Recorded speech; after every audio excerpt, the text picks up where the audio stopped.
Hi, good morning, everyone. Welcome to this webinar on the topic of navigating the new cyber paradigm, how to address the dangers of social engineering.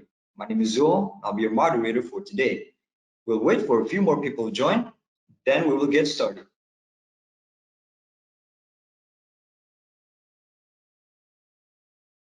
Hello, ladies and gentlemen. Welcome to this webinar on the topic of navigating the new cyber paradigm, how to address the dangers of social engineering.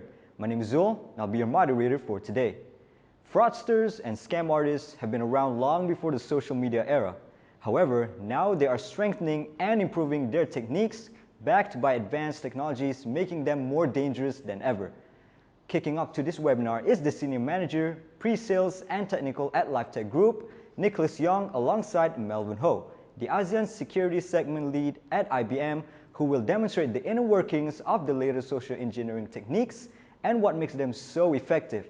After their presentation, there will be a Q&A session at the end. So make sure that you leave your questions in the question box so that we can bring it to the Q&A session. Now, with that being said, I will now pass over to Evan Lowe, the LifeTech's Business Development Director, as he talks more about the objective on today's webinar. Evan, the floor is yours.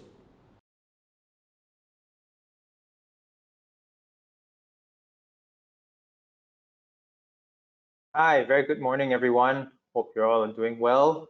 My name's Evan. I'm the Business Director here at LifeTech.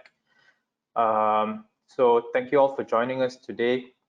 We have a very interesting session today on social engineering. I think it's a very important topic. We've now experienced more than a year of living in a pandemic, and many new emerging cyber threats have come about in the last 2 years, and we're continuously seeing different sort of cyber threats coming out as well as we go on. And as we continue to do our research, we still see that people in organizations are still one of the largest cyber threats for any organization.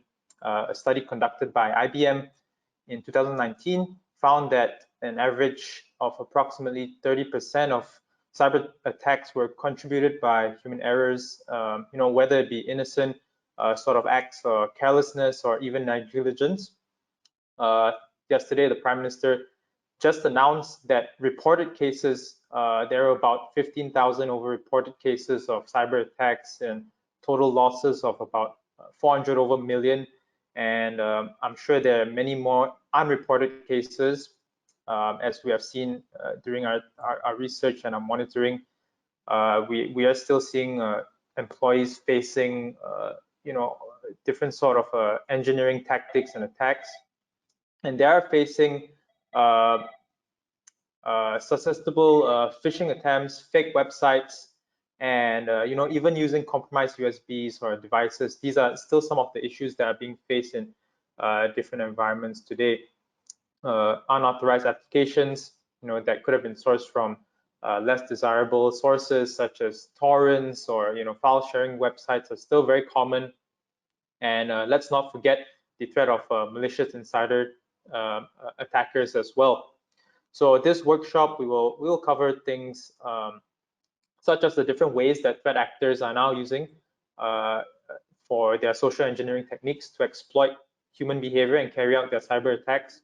We will demonstrate how these attacks look from the perspective of employees and the damage that they're able to inflict on even the most secure IT systems.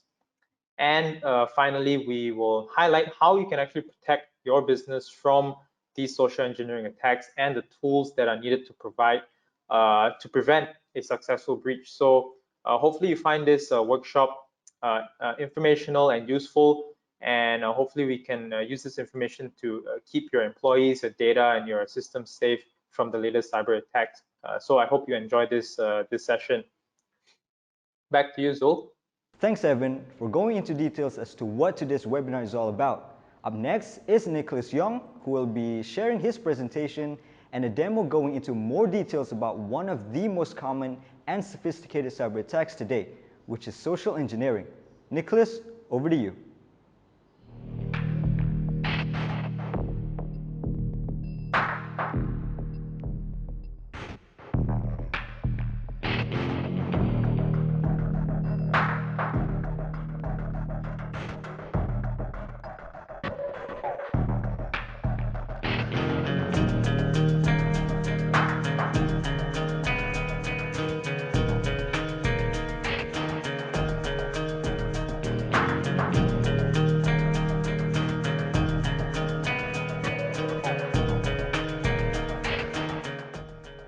Uh-oh, looks like that person's in trouble. Perhaps we can help to elevate his woes. Hi, my name is Nicholas, a senior manager here at LifeTech Solutions. And today we would like to talk about one of the most common and sophisticated cyber attacks available right now, which is social engineering. To start off, social engineering is one of those techniques which can potentially bypass security measures that companies have already invested in, such as firewalls and endpoint security solutions, as the attack involves more psychological manipulation of the victim rather than physical hardware or software. Through this manipulation, the unsuspecting users and employees are tricked into handing over sensitive data, be it credit card information, login credentials, or even company secrets. Most social engineering attacks occur electronically, that is, through methods such as phishing emails. Phishing emails are able to cover a wide range of unsuspecting victims, therefore it takes minimal effort from the attacker. Another method of social engineering is conducted via the telephone or calls or through scams. This involves a little bit more research on the part of the attacker, as they need to understand the victim in a bit more detail in order to manipulate and extract the sensitive data from the victim. They will call up the victim pretending to be someone from, say, a bank representative or some form of authoritative party. And using that information that they retrieve from the victim, they try to trick them into revealing even more sensitive information. There are even some cases where social engineering is performed in person, where they actually try to charm to or persuade the unsuspecting victim into providing more information or sensitive data.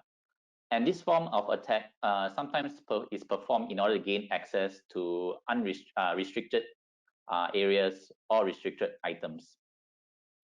In the opening video of the presentation, there's an attempt to retrieve sensitive login credentials from an authoritative person in the company, such as a CIO or maybe CEO level, and they're using a phishing email to retrieve this information.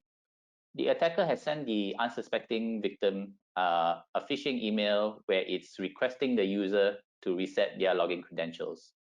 The victim does not just takes a glance of the email and does not suspect it too much, as it has the corporate logo as well as the corporate format of the email. So he just clicks on the link that is embedded in the email and proceeds to reset his account. Once the user has actually entered his credentials, the attacker actually has the credentials already, and therefore is able to proceed with logging on to the application or the website itself. And from then on, they try to retrieve even more sensitive info inside that user's account profile or portal. So what we can actually do in this case to help the issues that this user is facing is through certain security capabilities, such as user behavior monitoring and monitoring of event logs for the access of the portal. So from using these kind of solutions that are already monitoring mission critical systems as well as sensitive assets, the security team is able to detect these abnormal login behaviors, as well as start to monitor abnormal or strange behavior of the user's activities. From there, they can immediately send out alerts and suspend the account and even inform the user that they've been compromised. And this will happen before any of the sensitive information that the user portal has will be leaked out. Here today, we have Mr. Melvin Ho, the IBM Security Segment Sales Leader for the ASEAN region, to talk about the security capabilities and how it can help to minimize the effects of social engineering on businesses. Thank you, Nick, for that explanation on social engineering, as well as showcasing your demo as well. So now I want to open up this poll session to our attendees today. There are 3 sets of poll questions that you are going to see throughout this webinar, and all you have to do is tick at the one you think is correct. These poll questions are basically just about testing your knowledge on what you've learned from what the speakers have presented today. And also just make sure to stay tuned till the end as well, as we will open up the Q&A session for the attendees out there. So if you have any questions for our speakers today, make sure to leave your questions in the question box and we will get to you. So I don't want to waste any more of your time. So let's get to the first poll question. So for the attendees out there, the poll question has already been launched. So make sure to cast your vote to see which one you think is correct. So we're going to wait about 30 seconds or so for the attendees to answer, and we'll reveal the results soon.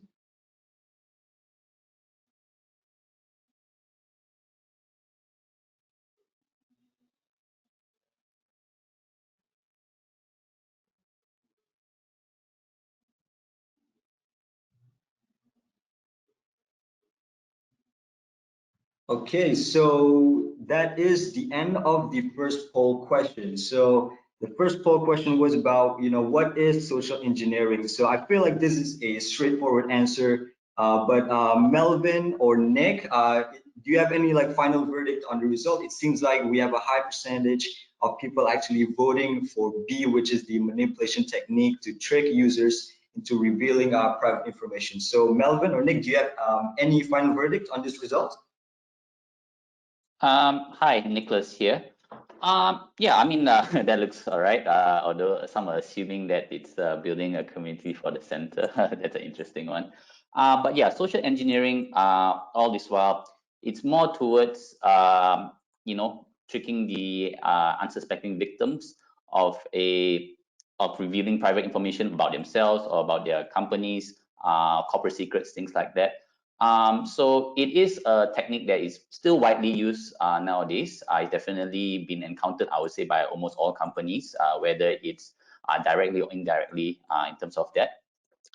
So yes, it is definitely a tactic that is very commonly used, and a lot of security solutions right now, while yes, they are looking out for certain tactics, but in terms of behavior manipulation and things like that, those are the things that security at the moment is not up to that scratch yet. So yeah, thank you. Thank you, Nick, for actually elaborating more on that question. So right now, we will actually have Melvin Ho, who will be presenting his presentation for today's topic. Melvin, over to you. Okay, yeah, so I hope everyone is safe and sound, and I really appreciate you for taking time to attend this. Right, so what we just saw was just one case within an organization.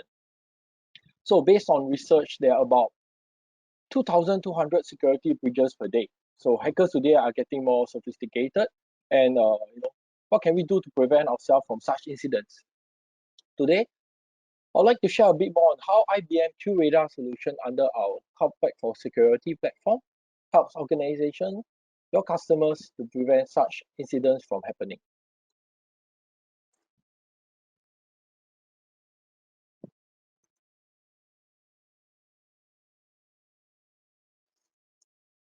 Okay, so I would like to start off with the problem statement that most, if not all, organizations faces in today's environment. In short, I think everyone can agree that it's a very dynamic landscape, and there's simply too much going on that traditional security can't keep pace, right? So from meeting stakeholder expectation, budgeting, test plan, understanding best practices, future-proof, and most importantly, having people with the right skill sets, right? As you can see in the next column, there's basically too many vendors in the market today, right? As mentioned previously on my point for skill set, yeah, to onboard a new vendor might require a slightly different skill set, which again pose as another major challenge that I hear from customers today. So look at how cluttered the list is. Only this is only what we're able to squeeze in, and honestly, we all know that there's a lot more other vendors in the marketplace today. So naturally, with too many. Sorry to interrupt you, but I think your slide is actually stuck. Do you mind putting it in slideshow mode? Is not slideshow mode? Yeah. Is this slideshow mode now? No. Sorry, just give me a minute. Okay. Yep. This is okay. Yeah. So Yeah. is this where you guys saw earlier, where I stopped? Yes, correct. Okay. Sorry for the technical issue. Yeah. So yeah, I was saying, today there are basically too many vendors in the marketplace today, which would result in too much complexity, especially when it comes to integration. Yeah, as you onboard more vendors into your organization, the integration will typically be more complex, right? And with that complexity, it's again very common to everyone today that there's basically too many alerts, too many false positive, and yeah. So today I'll be sharing with you a bit more on how CP4S can help you reduce all these issues.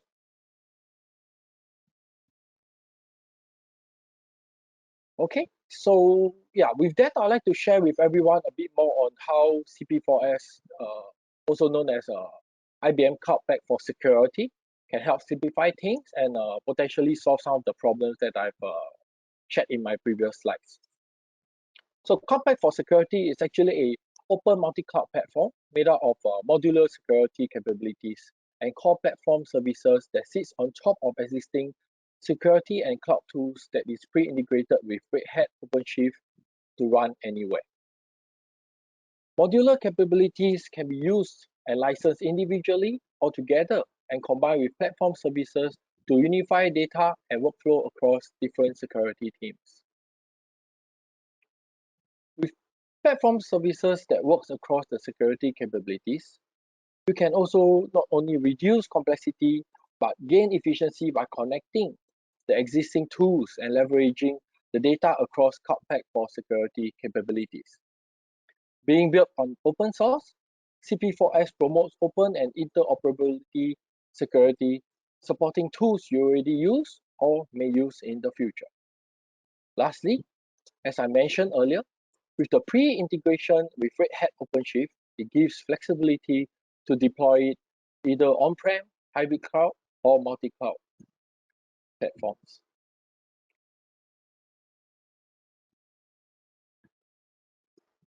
So here you actually see some of the capabilities of CP4S.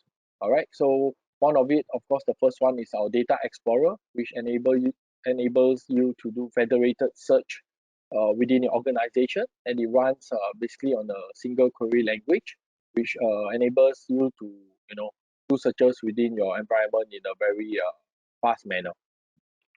Okay, of course, we have our SOAR built in under our CP4S as well. So this actually reduces time to respond and to react to any potential threats. Okay, so what it also enables you to do is to streamline and automate your processes, guide and execute investigations and response actions consistently. All right, and of course today the key highlight will be our QRadar, and supporting our QRadar is our what we call UBA, User Behavior Analytics. Okay, so the case that you see earlier basically can be picked up by our UBA solution. Yeah, so what our UBA can do is basically to quickly identify risky users associated to insider threat from within CP4S as part of an end-to-end threat management workflow. All right, so it basically enriched the unified threat management workflow in CP4S with insider threat. So again, the example you saw earlier, the CTO having the password compromise. So I guess the next action would be, the hackers potentially will pull out more sensitive information from within the organization, and that is where our UBA solution will be able to detect and give the SOC team the heads up that something abnormal is happening there. All right. So moving next will be our threat intelligence insights. This basically allows your organization to gain global threat intelligence. Okay, so it also helps the organization prioritize threats for your organization with our X-Force threat score. All right, as well as to identify and act on threats active in your environment, that are affected. Okay, and lastly, risk manager. Okay, so this actually provides the user with an integrated view of risk posture presented in a very business consumable dashboard. Okay, so all this information would gives the organization clear visibility and gives you a much better feel of what you should do next to mitigate such risks. Okay, so why IBM QRadar UBA? All right. In short, it actually gives organization a complete visibility across endpoint, network, and cloud infrastructure with both logs and flow data. Okay, so it avoids reloading and curating data. What this means is that you basically get faster input to your insights, lower OPEX, and more importantly, it actually frees up valuable resources that some of the other vendors that you will see in the market today. So out of box analytics model that leverage and extend the security operations platform. Okay, and this is UBA is easily extended to third-party models, including insider threats and use case that are already implemented. Okay, so with this, you actually are able to get more from your QRadar ecosystem. All right, so on top of that, our QRadar UBA, is running with 160 plus rules, and together with machine learning driven use case, we are actually able to address three major insider threat vectors. All right, namely compromised and stolen credential, which we see in the use case earlier.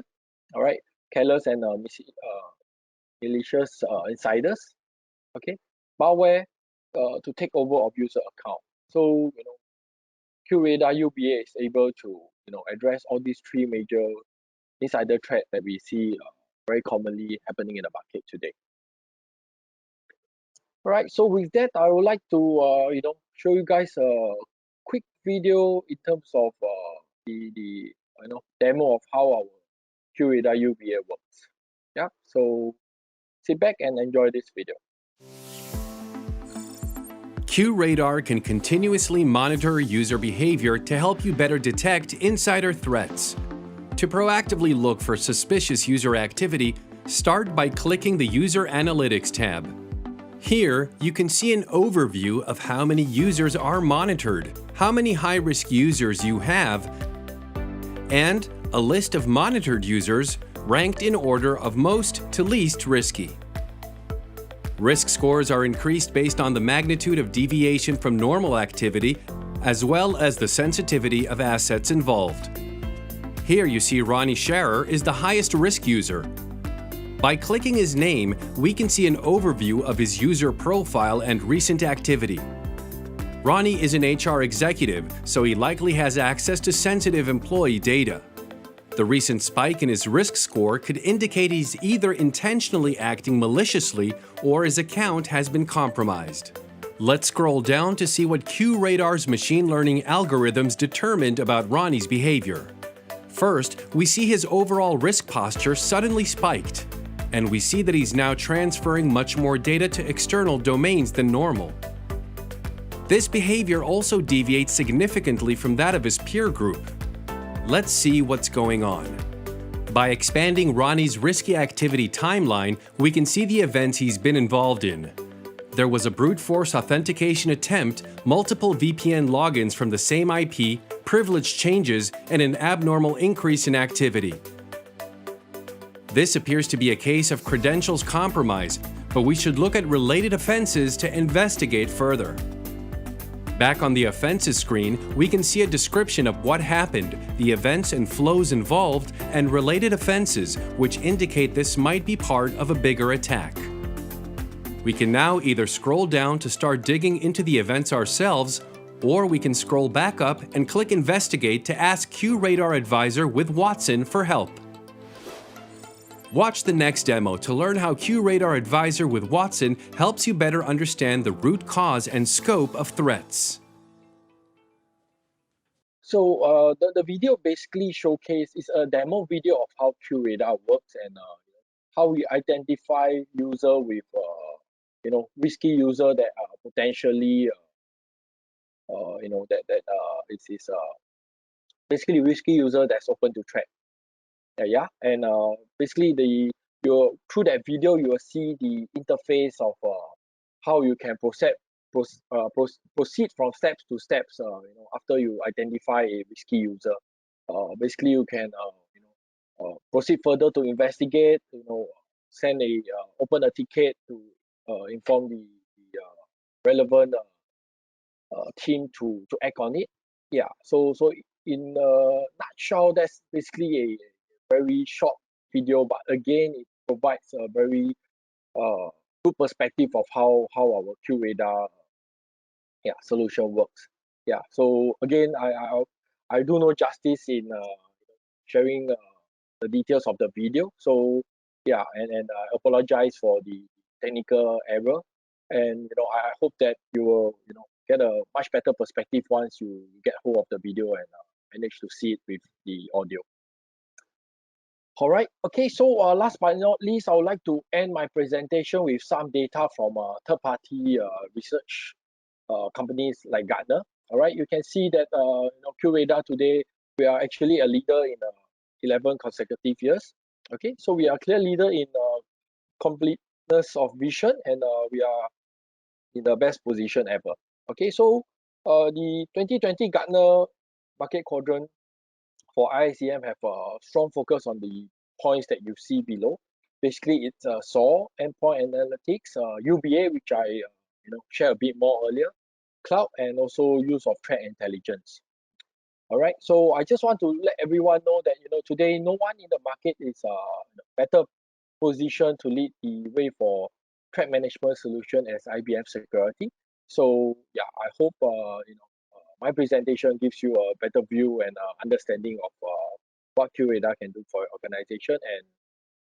And with that, I will come to the end of my presentation, and I guess I will hand over to Nicholas.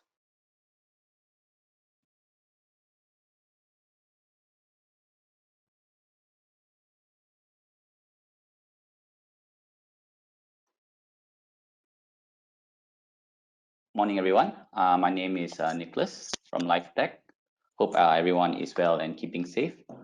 So today, I would just like to showcase more about our main topic, which is social engineering. But before that, for those who are new to who hasn't been introduced to LifeTech, perhaps I can just give a quick introduction to our company. So LifeTech is a Bumi Putra status company, and it's ISO 27001 certified. And we are offering a few main pillars of our services, one of them being the managed security services. We are actually one of the only state-of-the-art cognitive security operation centers here in the ASEAN region. We are connected to a global CSOC ecosystem, which is connected to 10 other global CSOCs around the world. We do assist our customers in providing security transformation by providing world-class cybersecurity methodologies, processes, and frameworks. And we have been in the managed network services for the past 20, I think it's actually coming to about 30 years already in terms of network providers. So we were established in 1989. Starting off again, we're focusing more on the network solutions for corporate environments. And we also delve into, over the years, we also delve into smart technologies as well as IoT capabilities. And back in 2015, we actually signed a exclusive partnership with IBM Global Managed Security Services, where we became part of that security global ecosystem with the 10 other global SOCs. And up to date, I'm back in 2018, we were first CSOC in the ASEAN region that is capable of providing services, SOC services together with artificial intelligence, as well as security orchestration, automation, and response. So a little bit more on our managed security services. We do have forensic and fraud analysts here at LifeTech. Their roles are to detect, respond, and mitigate fraudulent threats, investigate on security incidences. We also have up to level 3 security experts. These are the personnel who have more than 10 years of experience in operating in a SOC environment. We do have our certified engineers who are dedicated in coming up with the use cases and the scripts to detect security incidences as well as deployment. We have cognitive threat hunters who will be monitoring for malware and vulnerabilities within a customer's environment with the assistance of artificial intelligence as well. We have dedicated consultants who will be able to provide incident response and the team to the customers in order to reduce to increase the response time to security incidences. So this is some of the offerings and services that we do provide from our SOC operation center. We are 24/7 monitoring. We are able to provide threat intelligence feeds tailored for our customers, our environment, and the industry as well. One value that our customers do see is that we do provide comprehensive security reports and advisories based on the incidents that they have faced. We also have provided incidents and response and analysts for some of our customers as well during their security incidences. We also, like Melvin mentioned, we have the capability of providing in-depth user behavior analysis through the usage of the IBM QRadar as well as its extension, which is the user behavior analysis module. Excuse me. Yep. We are part of that global CSOC ecosystem, which I will elaborate a little bit further in the next slide. And what the customers do see is that we do provide a total security landscape and visibility for their environment, meaning that they are able to see from like an eagle's eye view of their whole environment in terms of the incidences and network issues, things like that. And again, we do provide security automation, security orchestration, automation, and response, which whereby we have dynamic playbooks in terms of incident response for these security incidences.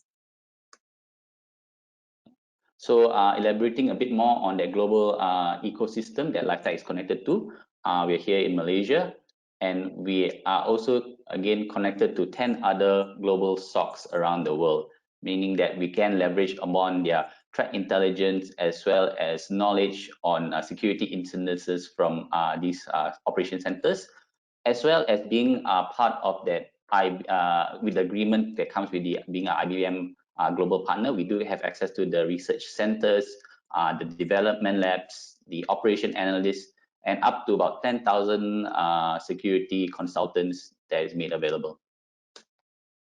So again, we are recognized as one of the first cognitive security operation center here in the ASEAN region.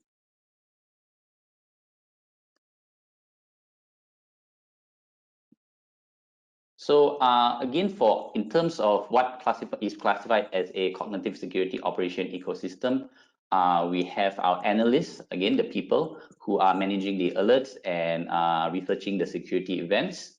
And these are being assisted by the tools that we are utilizing. So things like the security analytics, we have knowledge on insider threats, vulnerability and risk management.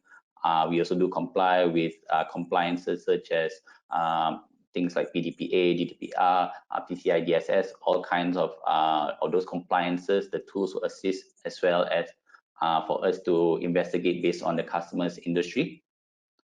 We also, again, what makes us cognitive is that we have adopted the SOAR capabilities, which is security orchestration, automation, and response. So again, we do have those dynamic plans in place. When it comes to security incidences, we are able to cater for almost all types of security incidences.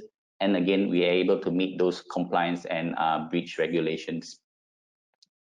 And all this also is being enriched by artificial intelligence in terms of security knowledge, threat identification, and then they can reveal even more additional indicators of compromise or threat actors.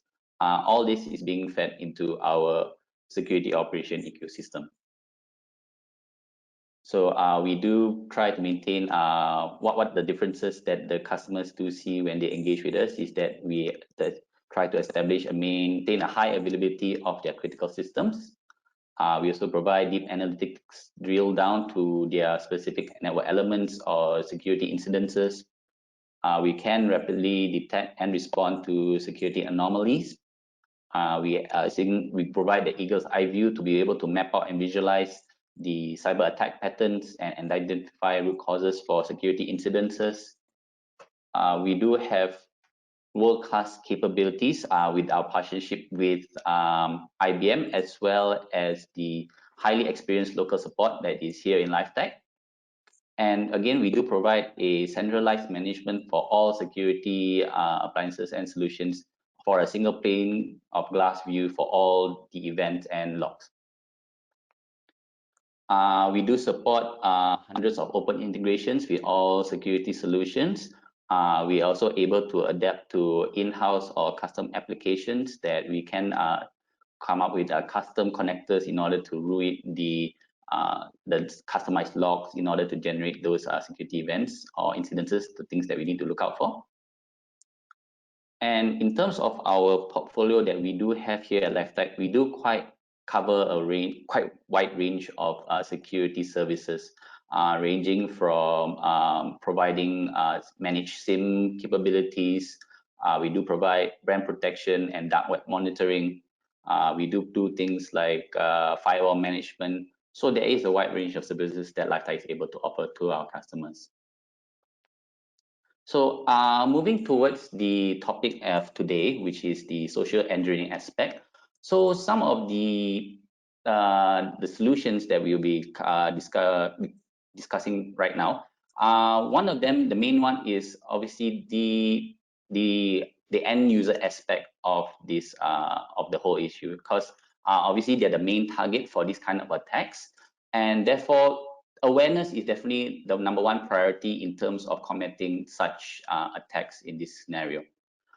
So what LifeTech is able to offer in terms of kind of remediating this kind of incidences is we do provide a email phishing simulation exercise that we can adopt for customers. So why this matters is that it will help the customers' employees to understand who is most likely to be tricked in this kind of phishing attempts, and it provides them also an opportunity to improve on their awareness for not only just the employees, but for the company as a whole. So things that we are able to do is like we are able to customize those phishing simulations based on like a template library.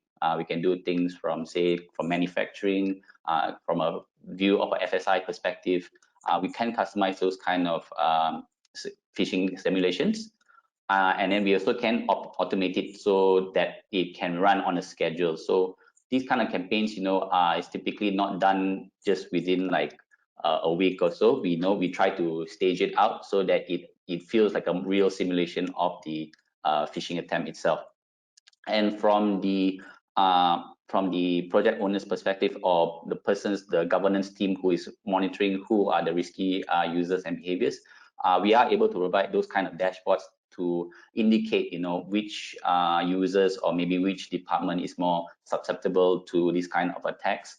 And then we are also able to write those kind of simulation, trainings, once they have done, if they have those users who have maliciously, if unknowingly clicked on those links, on those phishing links, they will be reported in the terms of the dashboard. And then we are able to provide some sort of training content for the end users themselves to understand, the dangers and also the risk of not verifying these kind of emails and things like that. So we do have things like the handpicked training content. We can customize also those training programs, and there will be notifications and follow-ups for the security team as well as for the end users themselves to follow up on these kind of trainings. So they will be providing notifications that maybe they need to complete this kind of training modules in order to make themselves better aware of such incidences. So aside from that, that is more towards like the prevention is better than the cure methodology, in the sense that we will try to educate the users to avoid such incidences from happening. But we also cannot say 100% say that everyone will be securely knowledgeable in the sense of security incidences. So we still do have to do active monitoring in the sense of protecting the customer's environment for unknown and known threats. So just elaborating a bit further on what Melvin has presented, LifeTech is capable of providing user behavior analytics in the sense that we will be able to provide discover and analyze normal user behavior over a certain period of time. And after that, once we have established a baseline of the normal user behavior, we will be able to detect abnormal logins, abnormal behaviors in terms of the steps that the users are taking. So again, over here, we are at the moment utilizing IBM QRadar components as well as its UBA analytics. But some of the features that these capabilities that they do have is that they are able to integrate with within the customer's user data environment, such as we're accessing the Microsoft Active Directory, the LBAP, and as well as network activity itself. And we are able to track these kind of anonymous activities as well as to customize what needs to be tracked. Earlier example in the video, we were tracking things like what is the critical assets that needs to be monitored from the customer's environment. We were able to track the logins as well as any abnormal logins, such as, for instance, if the customers themselves, they are only doing business within Malaysia, but then they have noticed that have been logins outside of the country. Those are the kind of things we can check based on geographical geographical use cases, as well as maybe time use cases, in the sense that the normal business operating hours is from 9 to 5, but you're detecting logins from like 10 p.m., things like that. Those are the things that we can analyze. So we do quite a comprehensive investigation, in the sense that we do take a lot of log sources in terms of our data sources, I would say, from the users, the applications, from the servers themselves, and all of this is being tracked in terms of the behavioral, in terms of the contextual, and again, I mentioned the time-based kind of tracking. All of those we will be able to analyze and then come up with like a risk score. So again, we're able to detect in terms of the deviations from normal behavior, and then we're also able, once we understand the baseline for all these kind of behaviors in terms coming from the users, we are able to predict in terms of the range that the users' normal behavior should fall. So I believe that Melvin's video will further elaborate on this, but this is basically some of the slides that elaborates that. Which is the deviations from normal behavior, things like they're logging in from different time zones, different locations, things like that. As well, again, they are able to profile the users based on their activities and risk scoring. So again, it's an easily accessible dashboard that they have also included color coding, so that you can prioritize those risky users immediately and take action or investigation, and also create those customizable watch lists for perhaps users to have been known to consistently be of a high risk, as well as detailed session views into the individual users themselves. So you are able to keep track in terms of what events that these users are conducting in terms of the accessing the servers or the user behavior in terms of within the network, as well as coming up with a relationship view in terms of what is being accessed or potentially accessed by this user. So we can have that history of login events or security events that is tied to this user, and we can put them on the watch list to see if they have been targeted by malicious activities. Maybe it's perhaps being like a botnet or malware that's taken control of their system. So these kind of things we are able to track on top of their user behavior. So one thing that we also do offer here at LifeTech is the brand protection services and darknet monitoring. So this is more towards the case where there has been like a compromise via social engineering and data has been potentially leaked out. So from the perspective of the security team, they need to know like what has been leaked out, for example, as well as are these phishing threats? How can we detect these phishing emails and phishing websites much earlier in that response? So what LifeTech does offer is that we do provide a anti-phishing services. We know we produce fraud risk as well as reputation risk for this kind of services, and the subscription base is more of a SaaS service. So we do provide real-time monitoring of our customers' brands as well as detection in terms of phishing links, phishing websites. So this is a 24/7 monitoring incident response solution. We do have an online portal so that users can even track those kind of phishing emails and phishing domains and links that we can see. And so this is some of the things that we are able to cater, things like the web logic. We are able to embed certain codes into the customers' websites, keep track to ensure that they're not being used as phishing or malicious links. We do things like domain suite monitoring as well as the DNS monitoring. And we are able to do executive monitoring in the sense that, for example, if there were user accounts, like say from Twitter, there have been multiple usernames of a CEO's name, we are able to keep track of those kind of C-level as well executive social media accounts. And we do provide website suite monitoring, and we do monitor the dark web in terms of what customer data has been potentially leaked in the dark web.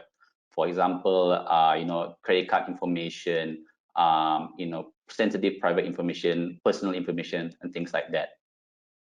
So this is some of the things that we're able to do. We are able to do unlimited takedowns and app removal of mobile apps, and advanced whitelisting of protected brands and things like that, as well as the forensic analysis and real-time threat intelligence information of compromised accounts. So what we're able to provide is the portal itself. We have a SLA of around 3.5 hours in terms of the takedown itself. We are able to to do trademark and copyright documentation in terms of getting the customers to verify that these are their trademarks as well as their brands before we actually take down any of these phishing websites. And we have a takedown service request that customers can also engage us. If they notice that there are phishing sites in the wild that they would like us to take down, we are able to do that as well. So unfortunately, I've come to the end of my presentation. Apologize if it went a bit longer than expected. So thank you again for listening to our presentation, and over back to you, Zul.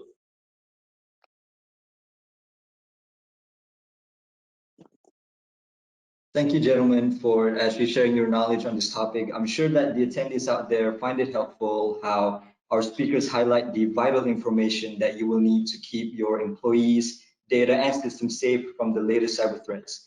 Now, we will actually be moving on to our second poll question. Again, the same thing. All you have to do is just pick the option which you think is the right answer. So here is the second question.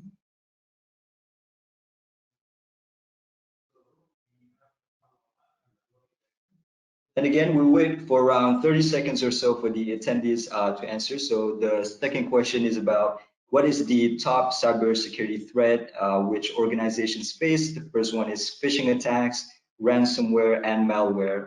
So I guess for the past few months we have seen these types of cyber attacks actually arise to actually affect some organizations worldwide. So it'll be interesting to see what our attendees actually vote for. So okay, so it looks like okay, so right now I will be sharing the result that we got. Okay, so it looks like phishing attacks that actually take take the win here with actually 65% of the vote that we got from attendees today. So yeah, like I said, for the past few months, we have seen many types of cyber attacks actually affecting organizations. But what actually makes phishing stand out from the two options here, such as ransomware and malware? So Nick or Melvin, do you guys have any thoughts on this as to why actually our attendees chose phishing attacks as the top cybersecurity threats? Yeah, so definitely in terms of phishing attacks, it is definitely the number one thing that we do see in a lot of our research in terms of what is being reported. So yes, we do know that ransomware is more sensationalized in the media because that one is heavily affected, such as the Colonial Pipeline incident and things like that. But phishing attacks, those are the ones, you know, that are, number one, they are slightly harder to detect because you know, they're not easily can be traced as fast as ransomware. But that being said, that means when it's not easily to track, that means it's not as reported in terms of the media as well as from organizations, because this is kind of like the unknown. So therefore, from our own research, we definitely do see phishing attacks being the number one, because number one, it's much easier to perform these attacks from the hacker's perspective, and it's again not is again manipulating the end user rather than manipulating any of like the security devices and things like that. Yeah, thank you. All right, thank you, Nick, for actually elaborating more on that. So we're going to be moving on to actually our last poll question here. So if you can reveal the third one. So our last poll question is actually it's already been launched. So attendees out there, make sure to cast your vote. So this one is about what is a phishing attack. So of course you have three options that you can choose from. I feel like this is like a giveaway. I feel like this is the one that actually a lot of people will answer correctly. So we'll wait for about a few more seconds for the attendees to answer, and we'll be revealing the result in a few seconds.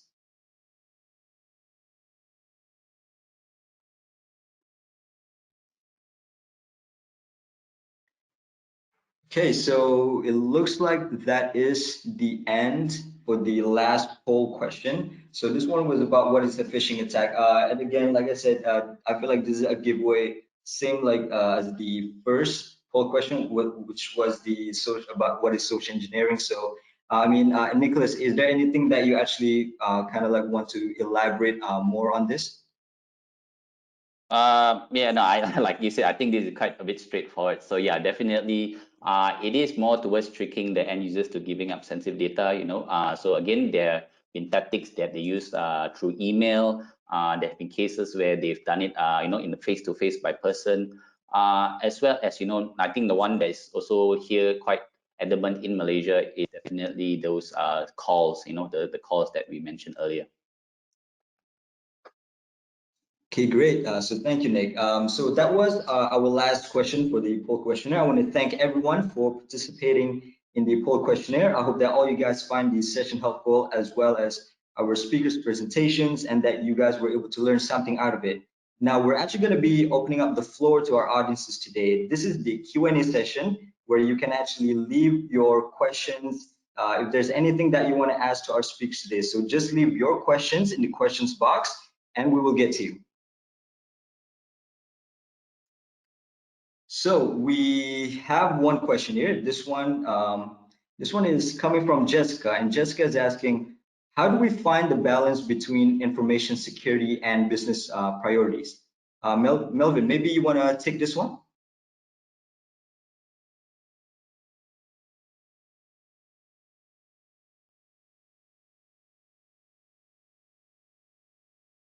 Okay, yeah.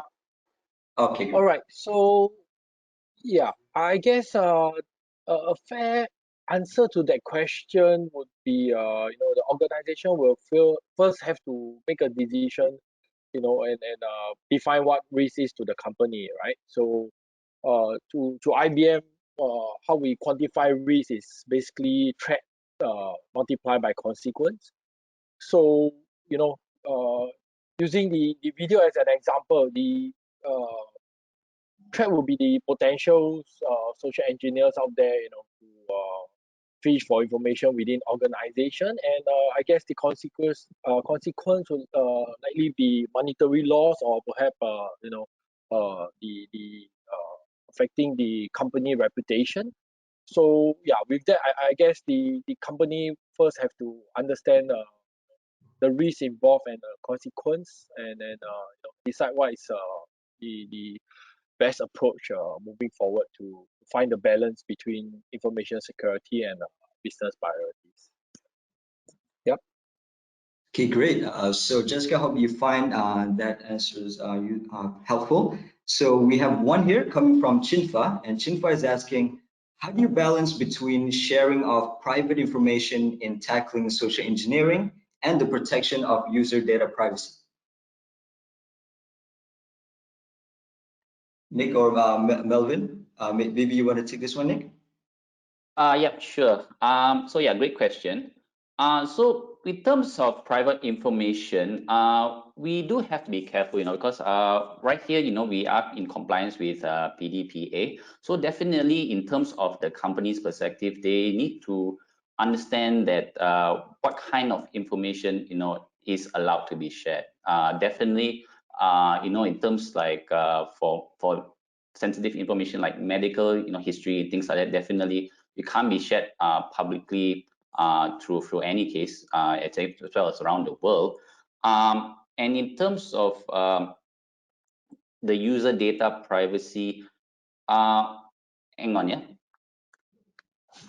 So what we believe is that it comes down to the compliance, and as well as the regulations that a company has to comply, and also the understanding from comes from the social awareness or the social engineering perspective, meaning that these users need to be educated in terms of what is able to be shared, not only from the company's perspective, but in the sense of what risk that is involved, when you are sharing out these kind of informations to potential third parties, as well as other parties involved. So definitely there is a compliance method regards to it, and in terms of the regulations as well as procedures that need to be adhered when it comes to data privacy. So all those things need to be considered in this kind of situation. Thanks. Right. So Chinfa, hope that answers your question. I mean, it seems like we are actually going over time, but let me just ask about like around two more questions.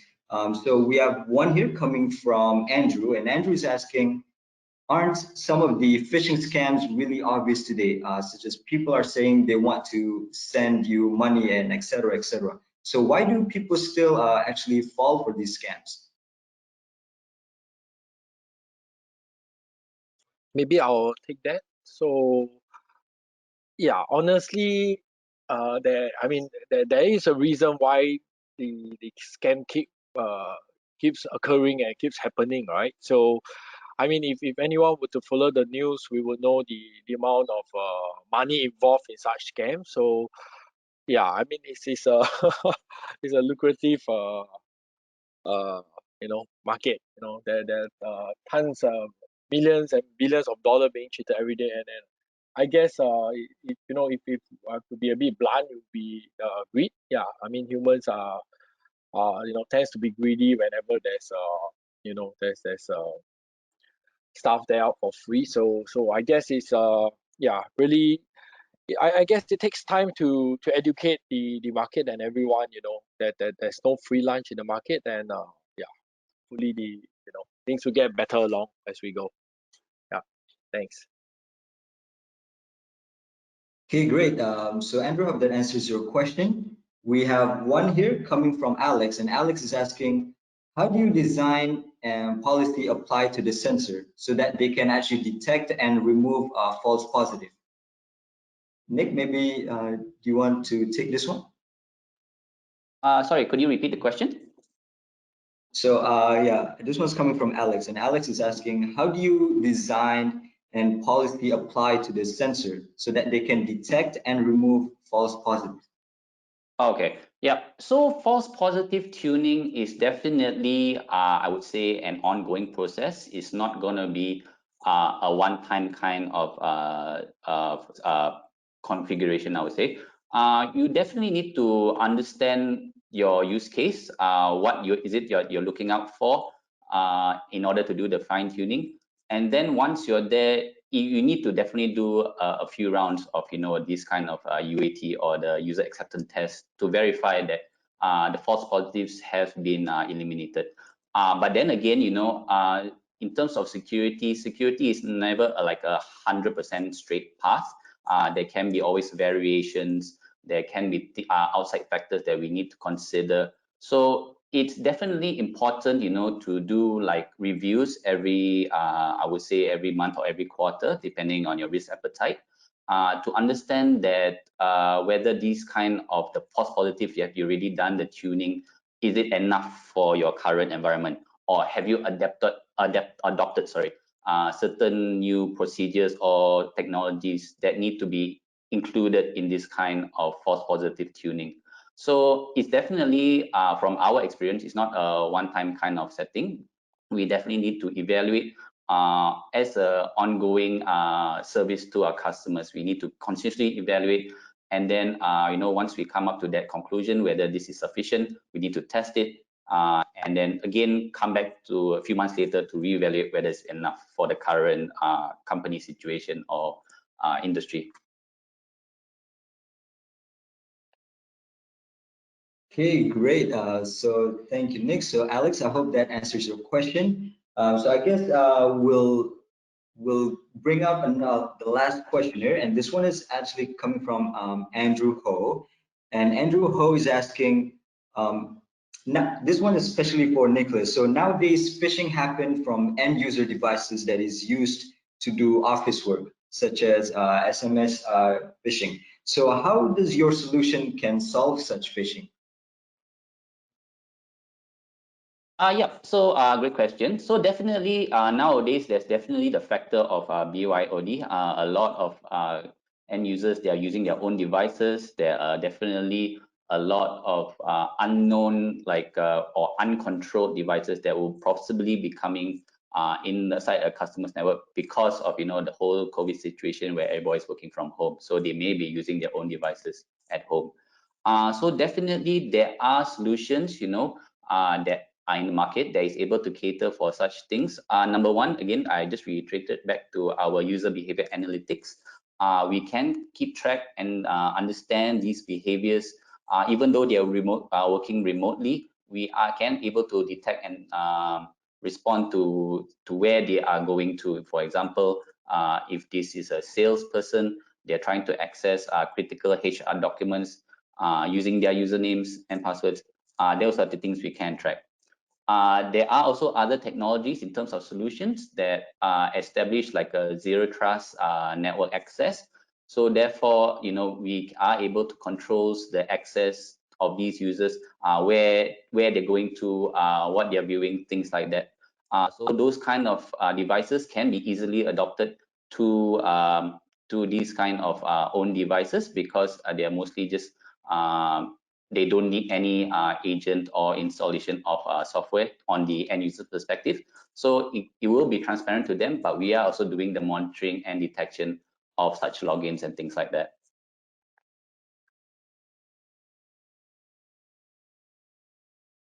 Okay, great. So thank you for that, Nicholas. Andrew, I hope that actually answers your question. So that was actually going to be our last question for this Q&A session. I want to actually thank everyone for actually participating in the Q&A session. I hope that you guys actually find it very, very useful. So that is it actually for our webinar today. But before we actually close this session, if you have any queries about what our speakers present today and you would like to know more, feel free to contact Evan or Sean, and they'll provide you with the help that you actually need. We've also shared their contact details in the chat as well to find out. But before we close this webinar, gentlemen, would you like to say anything to the audiences before we go? Yep, sure. So from just today's wrap up, social engineering is definitely one of the, like I mentioned, number one, or the very popular tactics that attackers are still using nowadays widely. There are certain techniques that we can do to combat such situations. Again, from social awareness training, we are educating the users, the dangers of and risks of sharing private information, things like that, as well as not only from the end user's perspective, but also company-wide. We are able to provide services in terms of the monitoring of unauthorized access and then user behavior analytics. Those are some of the solutions that we are here at LifeTech able to cater, as well as things that are already out there, like in the dark web. Those are the such of solutions that LifeTech is able to offer to customers right now. Yeah.